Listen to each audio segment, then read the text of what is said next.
I dragged the dying alpha for miles through the mud. I wouldn't let him go. Rain fell like a curtain across the shattered battlefield, turning the soil into a thick, choking mud.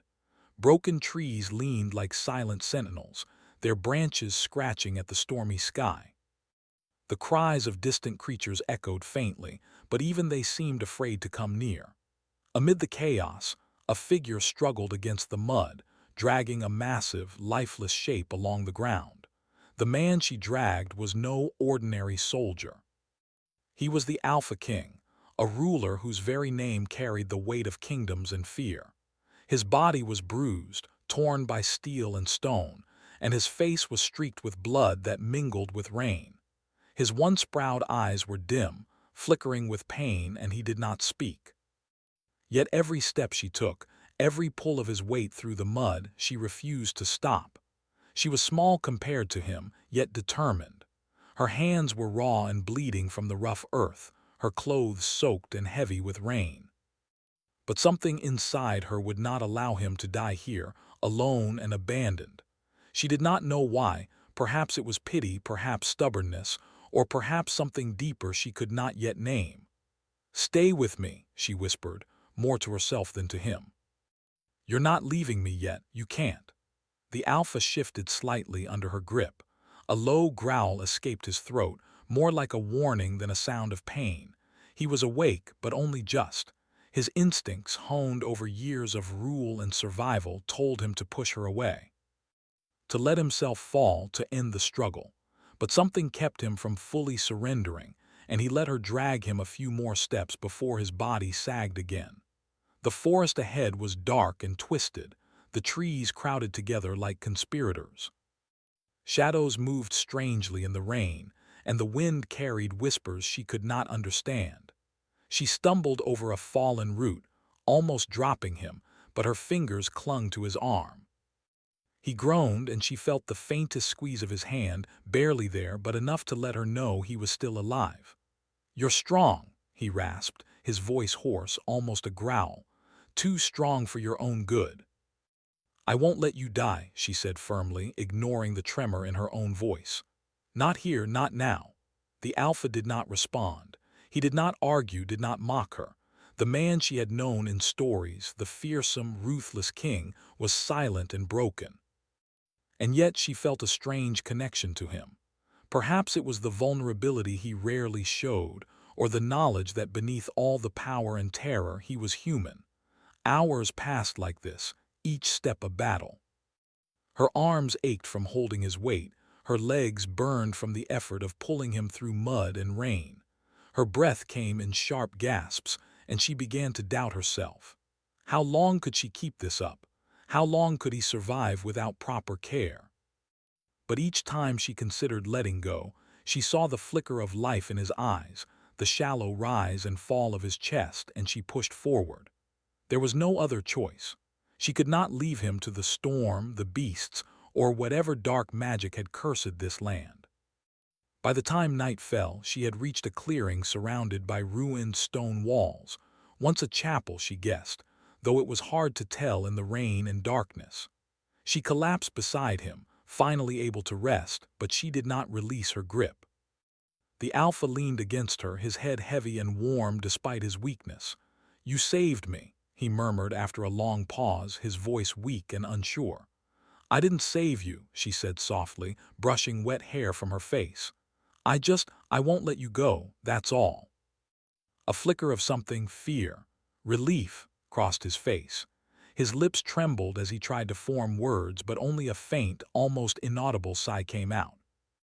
The rain continued to fall, and the wind whispered through the ruined walls, carrying a strange chill that made the hair on her arms stand on end. She glanced around the clearing. The forest was silent now, as if the world itself was holding its breath. "We should find shelter," she said, "somewhere safe at least for the night." He tried to sit upright, but pain shot through him, and he fell back into her lap. She held him gently, surprising herself with how natural it felt. There was no fear now, only the urgency to keep him alive, and the strange, growing awareness that his presence mattered to her in ways she could not yet name. "You don't have to do this," he whispered. I'll survive on my own." "You won't," she said quietly, looking into his eyes. "Not like this, not without me." For a moment he seemed to stare through her, as if searching for some truth she could not give. Then he closed his eyes and let her support him, surrendering to the storm outside and the quiet inside. She found a tattered blanket in the chapel ruins and wrapped it around him as best as she could. Her hands were shaking and her body ached, but she refused to rest until he was warm and breathing steadily. For the first time, she allowed herself to notice the extent of his injuries: deep gashes across his chest, bruises that ran from his shoulders to his legs, and a faint, unnatural glow beneath his skin that told her something more than mortal pain had touched him. "What did they do to you?" she whispered. He did not answer. His jaw tightened and she felt the tension in his body. He was a king, even broken, and pride held him silent. She wanted to press further to demand the truth, but the storm outside seemed louder than her curiosity. The rain fell harder, drumming on the broken roof of the chapel, and she realized that they were alone in a world that had forgotten them. Hours passed, and the storm showed no signs of stopping. She kept a careful watch, holding him close, checking his breathing, and murmuring soft words she barely understood herself. Sleep threatened to claim her, but she could not risk it, not while he was this fragile. Finally, as the first hints of dawn touched the sky, he shifted slightly in her arms. His eyes opened, glowing faintly with an otherworldly light, and he stared at her with a mixture of suspicion, confusion, and something else she could not name. You're still here," he said, his voice hoarse. "I told you I wouldn't let you go," she replied, her voice firm but gentle. "Not tonight, not ever." He looked at her for a long moment, then closed his eyes again, but this time he did not fight her. Instead, he seemed to lean into her presence, allowing the warmth and safety she offered to reach him, even if only for a moment. Outside, the rain softened, but the forest remained dark and watchful. Shadows seemed to linger near the edges of the clearing, and a distant howl reminded her that danger was never far away. She tightened her hold on the Alpha King, determined to face whatever came next. For the first time, she realized something important. It was not just about keeping him alive. It was about keeping him human, keeping the last spark of who he had been before power and fear consumed him. And in that moment, she understood that her own heart had become entwined with his fate in ways she could never undo. As the wind howled through the trees and the first rays of light pierced the storm clouds, she whispered, "You're not alone anymore, not while I'm here." The Alpha King's eyes opened once more, glimmering with a strange, feral light. He did not speak, but she could feel it, the curse within him stirring, testing her resolve, reminding her that saving him would not be easy. Yet she held him tighter, a silent promise passing between them. No matter the pain, no matter the darkness, she would not let go. And as the forest watched them from the shadows, the world seemed to wait with bated breath for the story that was only beginning. The forest was quiet in the aftermath of the storm, but the air remained heavy with the scent of wet earth and broken wood. Shadows stretched long across the ruined chapel, and every sound, the drip of water from the broken roof, the rustle of leaves outside, seemed amplified in the stillness. She had managed to clean some of the blood from the Alpha King's wounds, but the deep gashes and bruises beneath them still throbbed with a dull, dangerous heat. His body was strong, massive even, but now fragile, and each movement sent a ripple of pain across him. Yet his pride, even in weakness, remained unbroken. He sat leaning against the cold stone wall, wrapped in the tattered blanket she had found. His eyes, fierce and commanding under ordinary circumstances, now flickered between suspicion and an unspoken curiosity. "You could have left me," he said finally, his voice low and rough, yet carrying a note of something almost reluctant admiration. "Anyone else would have." She sat across from him, her knees pulled to her chest, fingers clutching a damp cloth. "And let you die," she said. Her voice was steady, though inside, Her heart still raced from the effort of dragging him through mud and rain. "I couldn't. I won't let anyone die if I can stop it. Not even you." His gaze lingered on her for a moment, and she felt the weight of it, a mixture of gratitude, defiance, and something else she could not name. He leaned back against the wall, one hand brushing through his wet hair, his jaw tight with pain and pride. "You don't understand what you're dealing with," he said finally. "The world you think you know, it isn't safe, and neither am I. I understand more than you think," she replied, meeting his gaze. "I know that if I leave, you'll die, and I can't do that." The Alpha King's eyes narrowed, and for a moment the feral spark of the curse within him flared, a faint, unnatural glow beneath his skin like embers under ash. She noticed it but did not flinch. Instead, she reached forward, laying a hand gently on his arm. The contact was bold, almost fearless, and yet careful. "You're stronger than you realize," she said softly, "not because of the sword or the throne, but because you're still here, still fighting, still human." He looked at her then, really looked at her, and the silence that followed was thick with unspoken words. He had ruled kingdoms, commanded armies, and yet no one had ever spoken to him like this. No one had seen him like this. And for reasons he could not admit, it unsettled him, yet stirred something he had long forgotten. Hours passed, and the rain outside slowed to a gentle drizzle. She tended to his wounds as best as she could, applying herbal salves she carried with her, though she had little more than knowledge and instinct to rely on. He flinched at every touch, every brush of her fingers across his skin, but he did not pull away. I should be able to heal on my own," he said finally, his voice tight. "I've survived worse than this." "And you will survive this," she said, brushing wet hair from his forehead. "But not without me, not alone." The Alpha King closed his eyes, letting out a slow, quiet breath. For a moment he allowed himself to be just a wounded man, and not the ruler, not the legend, not the monster whispered about in fearful tones. "You're persistent," he said after a long silence. "Annoying too, but—" He paused, and when he opened his eyes, the glow of the curse flickered faintly again, betraying the restlessness within. "Perhaps you're worth it." She swallowed, her heart tightening at the words. "I'm not here for rewards," she said, though her voice softened. "I'm here because it's right, because leaving you would feel like losing myself." The Alpha's lips pressed into a thin line, and for a moment it seemed as if he might say something more, something dangerous or confessional, but he did not. Instead, he leaned back against the wall, letting the weight of his body sink into the cold stone. Night fell slowly over the forest, painting the clearing in shades of black and silver. The ruined chapel offered little shelter, but it was enough for now. She placed her back against the wall beside him, sharing what warmth she could, and they sat in silence. It was a silence heavy with emotion, fear, exhaustion, and a strange, fragile trust. "You should rest," she said finally. "You need your strength."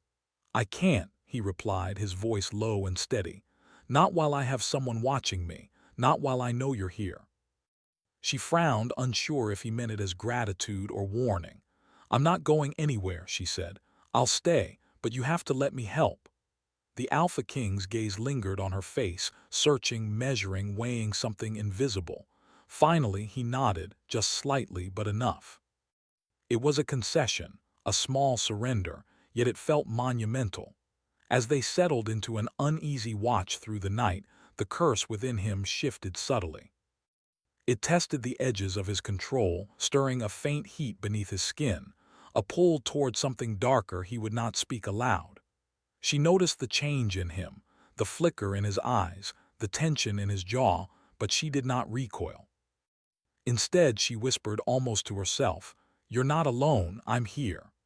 He did not answer, but his hand brushed against hers, not fully, not yet intentionally, but enough to make her pulse quicken. It was a tentative connection, a spark in the darkness, fragile and uncertain, but undeniably there. The night deepened, and with it their bond. Each time he flinched in pain, she soothed him. Each time he growled at the discomfort, she met him with quiet patience.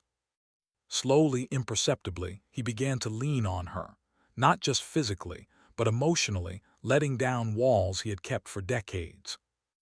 And she, in turn, began to see not just the alpha, the ruler, the monster whispered about in fearful tales, but the man beneath, the boy who had grown into a king, the warrior who had learned to hide his heart, the soul quietly begging for redemption. By the early hours of dawn, the first pale light of day seeped through the broken roof of the chapel. She was still awake, sitting beside him, watching as he slept lightly, half-conscious, still restless. A thin layer of sweat and rain clung to his skin, and yet there was a strange beauty in his strength even in fragility. "You're stubborn," he murmured in his sleep, almost teasingly, though the sound carried pain. "I learned from the best," she whispered back, though he could not hear her. Suddenly, a noise outside snapped her attention to the present. Leaves rustled sharply, and distant footsteps approached. She stiffened, her hand instinctively brushing over the hilt of her small dagger. The alpha stirred, his eyes opening, glowing faintly in the dim light. "They're coming," she said quietly, her heart hammering. He did not speak, only shifted slightly, his body tense and ready despite weakness. His instincts, honed over years of rule and battle, flared even as his wounds protested. "They want you or they want to test me," he said finally, his voice rough but calm. "Either way, it won't end well for them." She swallowed hard. "I'm not afraid," she said, though fear laced her words. "Not for me, for you." A flicker of surprise crossed his face. No one had ever said that before, not soldiers, not allies, not enemies. Perhaps no one had ever truly cared. He looked at her, really looked at her, and for the first time something softened in his gaze, a mix of vulnerability, gratitude, and something else, something dangerous if it grew. The steps outside grew louder, and she tightened her hold on him. He rose slightly, wincing, and she supported him as they moved toward the chapel's ruined archway. The forest outside seemed darker now, the shadows deeper, as if the world itself were watching. "Stay close," he said finally, his voice low and commanding. "No matter what comes, stay with me." She nodded, determination burning in her chest. "Always," she said. And together they stepped into the gray dawn, the forest silent but expectant, the world ready to test their bond, and the Alpha King's fragile hold on humanity. The forest had grown darker as they walked, the trees closing around them like silent watchers.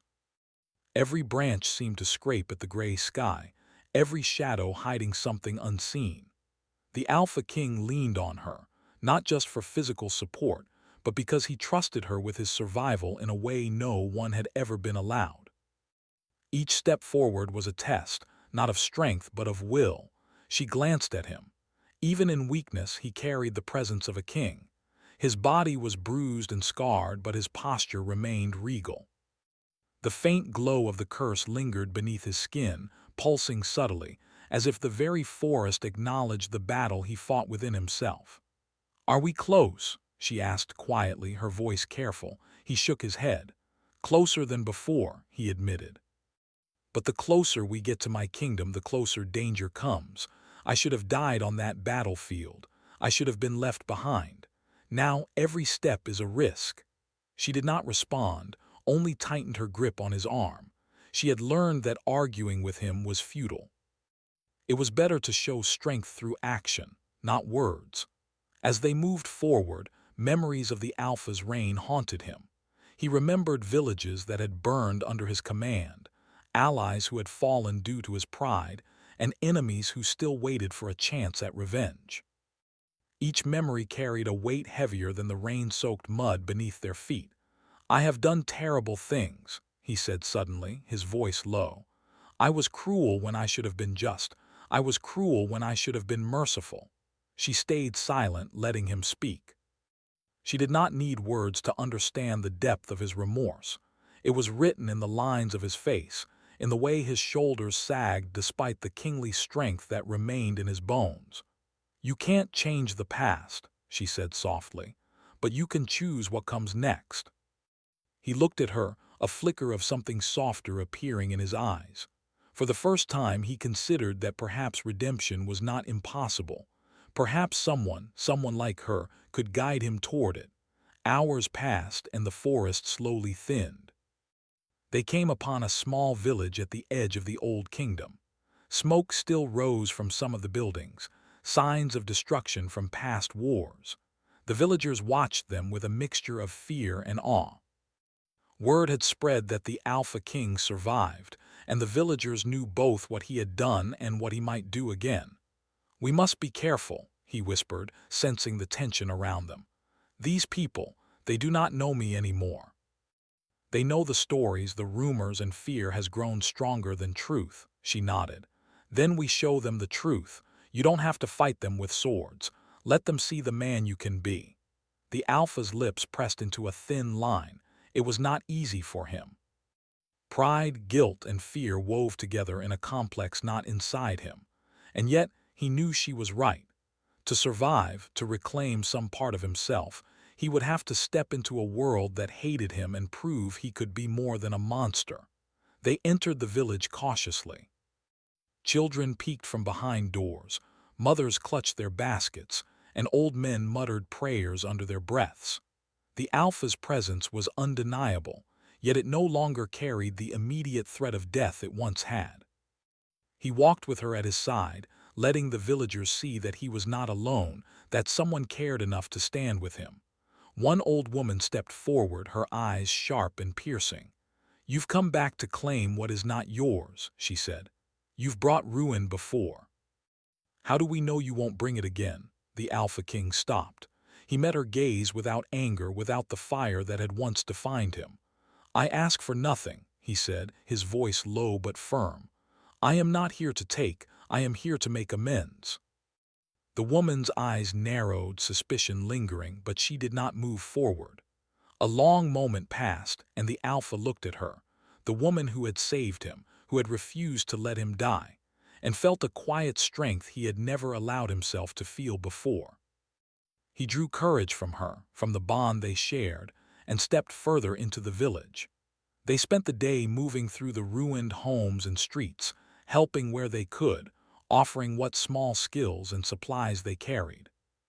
The villagers were cautious, but slowly, tiny changes began. Children who had hidden behind doors peeked out. Farmers who had abandoned fields began to consider returning. Each act of kindness, each demonstration of care, chipped away at the legend of cruelty and fear. But danger never sleeps. As night fell, distant sounds reached them, footsteps in the forest, low voices whispering through the trees.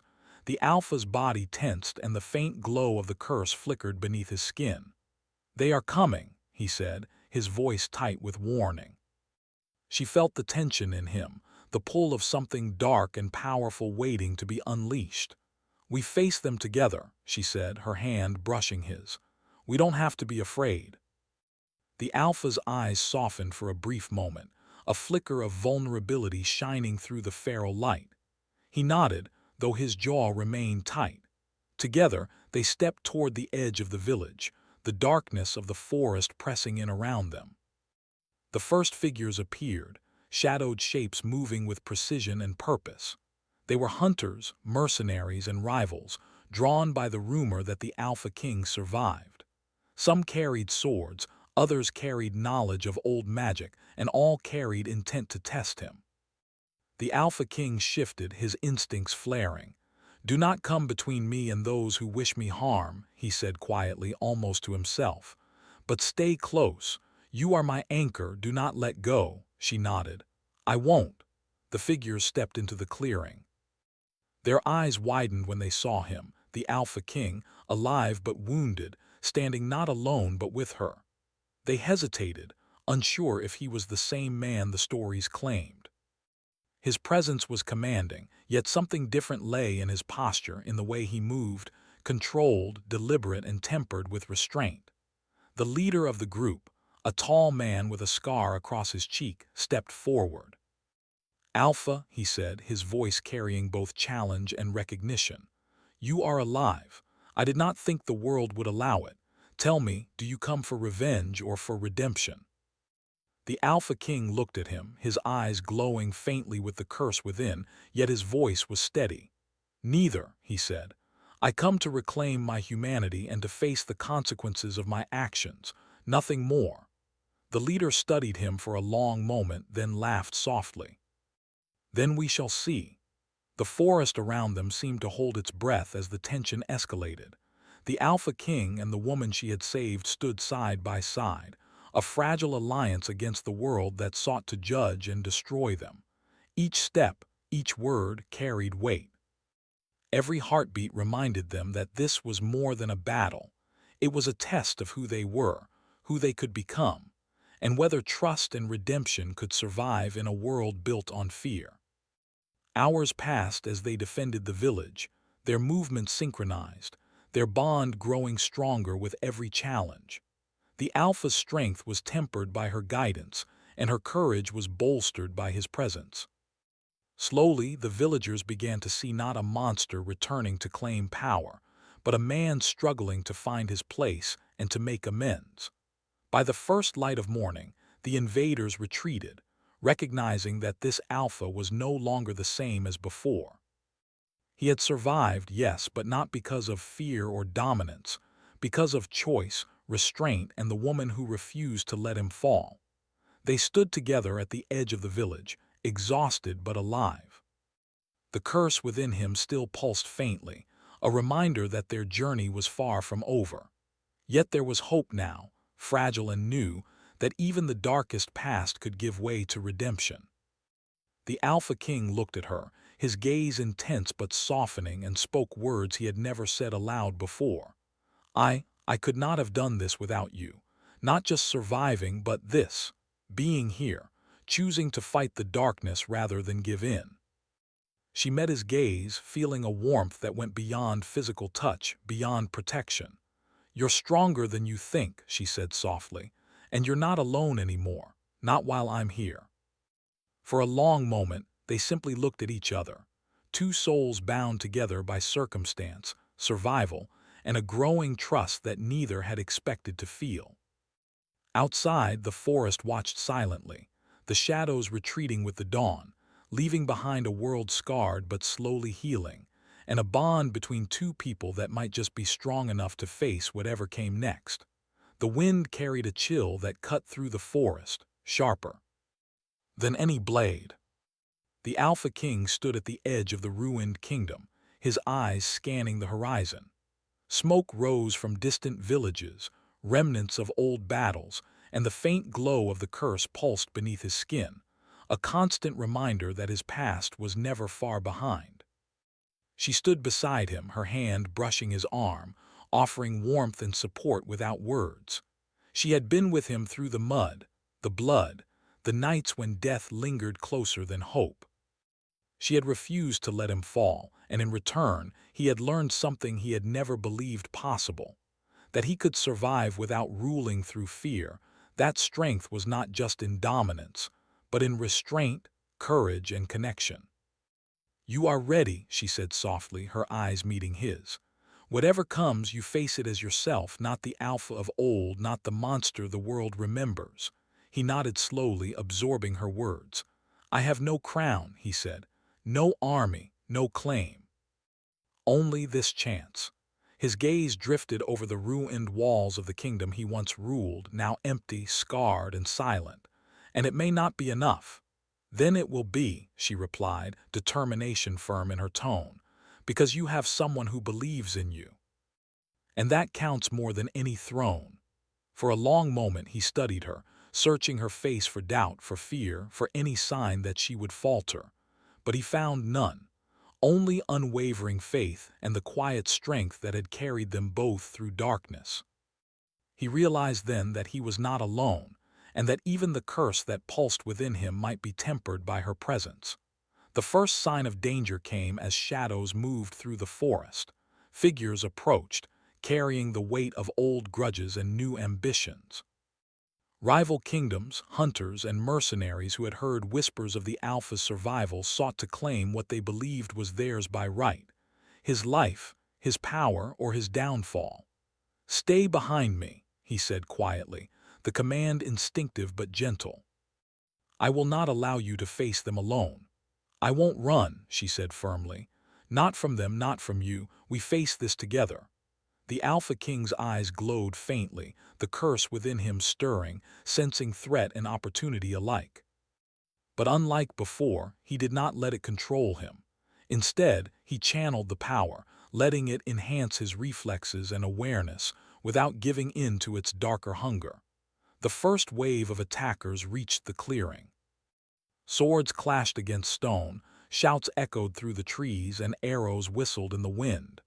But the Alpha moved with precision, his strength tempered by care.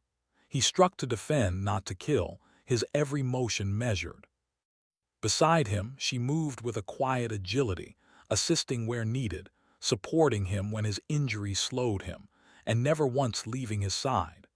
Among the attackers was a sorcerer of dark magic, intent on exploiting the curse within him. The Alpha felt the pull, the lure of power, the temptation to surrender to the rage that had once defined him. His hands trembled as the darkness whispered, promising strength if he gave himself over. "No," he said aloud, almost to himself, gripping the hilt of his sword tighter. "I will not become the monster again." She placed her hand on his arm, steadying him. "You are not alone," she said softly. "You are not the Alpha of fear. You are the man who chooses, who fights, who survives, and I will not let you fall." Her words anchored him. The glow in his eyes softened, the pull of the curse easing as he faced the enemy not with rage, but with resolve. Together they fought, side by side, strength and courage intertwined. The sorcerer raised his hands, chanting words of old power, attempting to bind the Alpha's will and force the curse to awaken fully. But the Alpha King met him with calm, eyes steady, and refused. The curse surged, trying to break him, but he did not falter. He drew deep from the well of trust and bond he shared with her, and in that moment the curse recoiled.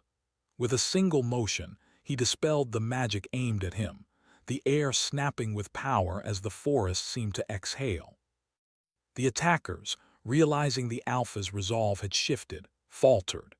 Their fear returned, and they began to retreat, leaving behind those who had survived, those who had learned that the man before them was no longer just an Alpha, but someone reborn. When the dust settled, he lowered his sword, exhaustion evident in every line of his body. She moved beside him, pressing a hand to his shoulder, grounding him. The faint glow of the curse faded, replaced by the natural warmth of life and blood. "You did it," she whispered, relief shining in her eyes. "You resisted it, you're free." He looked at her, his chest rising and falling with deep breaths. "Free," he echoed as if testing the word. "Perhaps, but freedom is not given, it is earned. And I have yet to truly earn mine." "You've already earned it," she said, voice firm and gentle. "By standing, by fighting, by not letting the darkness define you. You've survived the storm, the curse, and yourself. That is enough for now." For the first time in years, he allowed himself to smile, not the cruel, commanding smile of the Alpha King, but a small, human one. "Then perhaps I am learning how to be more than what I was." She smiled back, warmth radiating between them, a quiet joy amidst the ruins. "And you won't have to learn alone." The sun rose over the horizon, painting the kingdom in shades of gold and silver. The ruins glimmered in the light, no longer just reminders of past destruction, but of survival and renewal. The Alpha King stood tall beside her, no crown upon his head, no throne beneath his feet, but stronger than ever in a way neither of them had expected. "Do you ever wonder," she asked, "what comes next?" He looked out over the land, the forests, the villages beginning to stir with cautious hope. "I do," he said, voice steady. "And I realize that what comes next is not power, not fear, not even revenge. It is choice. And I choose this life, this bond, this chance to be better. With you." Her heart tightened at his words. The bond they had forged through mud, blood, and battle was no longer fragile. It was real, anchored in trust, courage, and shared struggle. She reached for his hand, and he took it, their fingers intertwining as if they were completing each other. They walked through the village, the Alpha King no longer the figure of fear, but of strength tempered by wisdom. The villagers watched, some with awe, some with disbelief, but all with a growing understanding. Legends can change, and monsters can become men again if given a chance and a guide. The sun climbed higher, and with it, the forest seemed to breathe. The curse that had haunted him for so long was now just a memory, a reminder of the darkness he had survived and overcome. And beside him, the woman who had refused to let him fall remained, steadfast, courageous, and unwavering. He turned to her, eyes softening with something he had not felt in years, hope. "I do not know what the future holds," he said, "but I know that with you I can face it." "And I will," she said, her voice steady. "Whatever comes, we face it together." For a long moment they stood in silence, the ruins around them quiet, the forest watching, the world holding its breath. And in that stillness, two hearts, wounded, tested, and transformed, found each other in a way that was more powerful than any crown, any throne, or any curse. The Alpha King had survived the darkness, not by power alone, but by trust, restraint, and the unwavering presence of someone who believed in him. And she had survived alongside him, learning that courage was not the absence of fear, but the choice to face it, no matter the cost. The kingdom could wait, the crown could wait. For now they had each other, and that was enough. The forest whispered around them, wind through the trees like a quiet blessing. The ruins glimmered in the dawn, the world beginning to heal in small, quiet ways. And the Alpha King, once feared and cursed, walked forward into a life reclaimed. No longer the monster of old stories, but a man reborn, strong, human, and free.